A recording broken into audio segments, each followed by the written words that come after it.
కేసీఆర్ కుటుంబంపై ముఖ్యమంత్రి రేవంత్ రెడ్డి తీవ్ర విమర్శలు గుప్పించారు. తెలంగాణ సమాజానికి కేసీఆర్ కుటుంబం ఏమిచ్చింది అంటూ ప్రశ్నించిన ఆయన తెలంగాణకు చేసిన ద్రోహాన్ని ప్రజలు మర్చిపోయారని అనుకుంటున్నారా అని నిలదీశారు. మీ కుటుంబాన్ని ప్రజలు క్షమించరని భావించొద్దు. ఇక ఇలాంటి ఘాటు వ్యాఖ్యలు కూడా చేశారు. అంతేకాదు తానున్నంత వరకు గంజాయి మొక్కలు మొలకెత్తనివనని స్పష్టం చేసిన రేవంత్ గజ్వేల్లోనే రాజకీయం సమాధి చేస్తామంటూ సవాల్ విసిరారు. అసెంబ్లీకి రాకుండా ఇంట్లో ఉండి కుట్రలు చేస్తున్నారని కూడా ఆరోపించారు.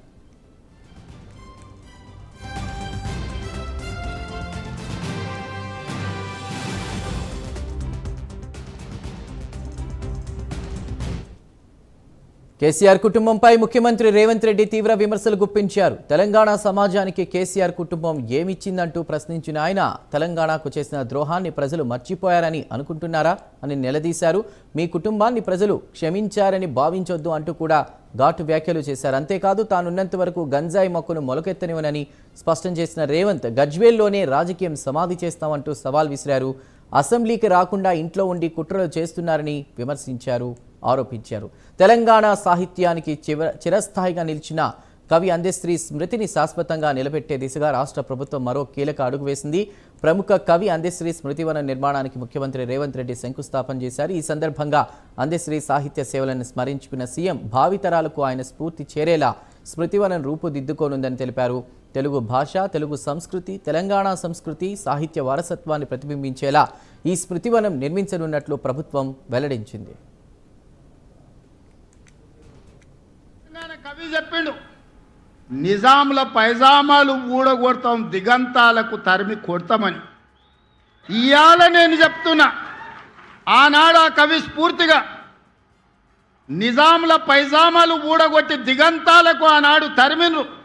సాయుధ రైతాంగ పోరాటం, బండెనక బండి కట్టి ఏ బండ్లో పోతో కొడుకో, చుట్టుముట్టు సూర్యాపేట నట్ట నడమ నల్లగొండ కడతాం నీ గోరి అని బండి యాదగిరి స్ఫూర్తి ఈరోజు కూడా మా దగ్గర ఉన్నది. ఇవాళ నేను చెప్తున్నా, గజ్వేల్లోనే నిన్ను సమాధి చేసే బాధ్యత మాది, మా యువకులది.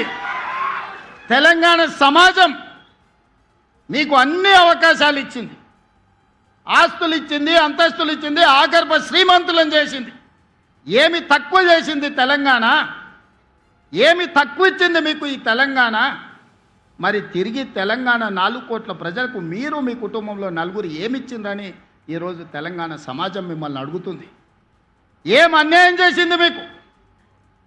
చెప్పులు లేకుంటే తిరిగేటోళ్లకు, గంజి గతి లేని వాళ్ళకి ఇవాళ బెంచ్ కార్లకు వచ్చినాయి కదా. అమెరికాలో బాత్రూమ్లు కడుక్కునేటోడు ఈరోజు తెలంగాణ రాష్ట్రానికి మంత్రి అయింది కదా. దుబాయ్ పాస్పోర్ట్ బోకరు తెలంగాణ రాష్ట్రానికి ముఖ్యమంత్రి అయింది కదా. ఏం తక్కువ చేసిందని నేను అడుగుతున్నా తెలంగాణ మీకు. ఎన్నడైనా ఏ దుబాయ్కి పంపించే పాస్పోర్ట్ బ్రోకర్ కేంద్ర మంత్రిగా తెలంగాణ రాష్ట్రానికి ముఖ్యమంత్రి అవుతాడని కలలు కన్నాడా? అలాంటి దుబాయ్ పాస్పోర్ట్ బ్రోకర్ని ఇవాళ తెలంగాణ రాష్ట్రానికి ముఖ్యమంత్రిగా తెలంగాణ ప్రజలు చేశారు. అమెరికాలో బాత్రూంలు కడుక్కునే నిన్ను ఐటీ ఇండస్ట్రీస్ మినిస్టర్గా 10 సంవత్సరాలు ప్రజలు భరించారు. రబ్బర్ చెప్పులు లేని కోమటిరెడ్డి వాళ్ళ ఇంటి ముందల 1000 రూపాయల కోసం గంటల కొద్దీ నిలబడ్డ నిన్ను, నీ కుటుంబాన్ని ఈరోజు మంత్రిగా చేసిండ్రు.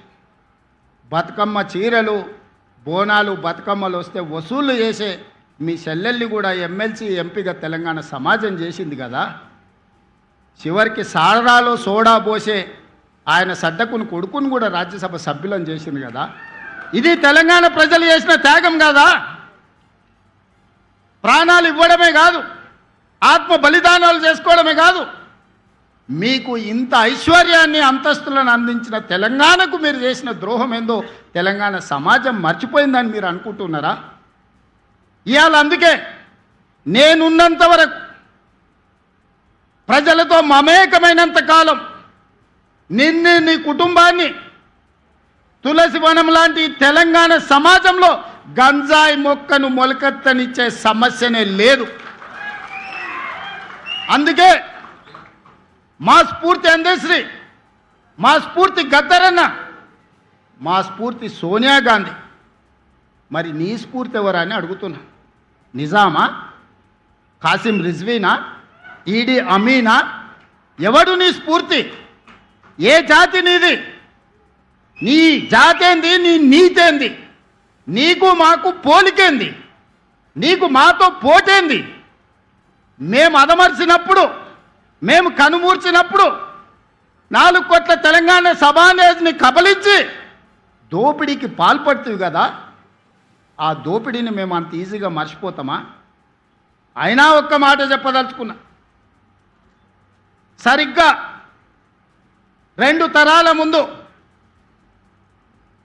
నిజాం నవాబు కాసిం రిజ్వీ ప్రపంచంలో ఆగర్భ శ్రీమంతులు, ప్రపంచంలోనే అత్యంత ధనికుల లెక్కగట్టినప్పుడు మొదటి 2 స్థానాలలో ఆనాడు నిజాం ప్రభు ఉండే. సరిగ్గా 2 తరాల తర్వాత ఒక పారిశ్రామికవేత్త బాగా రాణించి 1000 కోట్ల రూపాయలు సంపాదించినాక ఆయనకు కోరిక కలిగింది. అరే, ప్రపంచంలోనే శ్రీమంతుడైన నిజాం కుటుంబాన్ని కలుద్దాం, ఎవరున్నారు ఆ కుటుంబం అని ఎతికిండు. కలుద్దామని ప్రయత్నం చేసిండు. కకావికలం అయిపోయి చెట్టుకొకడు పుట్టకొకడు దేశానికొకడు దిక్కులేని పరిస్థితి నిజాం కుటుంబానికే పట్టింది. నీ కుటుంబం ఎంత? ఈకలోది తోకలోది. ఇవాళ నువ్వు అనుకుంటున్నామేమో చాలా ఉన్నాయని. ఏది ఉండదు బిడ్డ, బిచ్చమెత్తుకొని బతకాల్సి వస్తుంది. తెలంగాణ సమాజం గమనిస్తుంది. ప్రపంచానికి ఆగర్భ శ్రీమంతుడైన నిజాము 3వ తరం వచ్చే లోపల చూద్దామంటే కూడా దొరకని పరిస్థితి ఈ ప్రాంతంలో ఉత్పన్నమైంది. నువ్వెంత? నీ బిషాత్ ఎంత? నీ జాతి ఎంత? నీ జాతి ఈ ప్రజా పరిపాలన మీద శాపనార్థాలు పెడుతుందా? చర్చకు రమ్మంటే చేత కాదు, అసెంబ్లీకి రమ్మంటే ఇంట్లో వండుకుంటాం.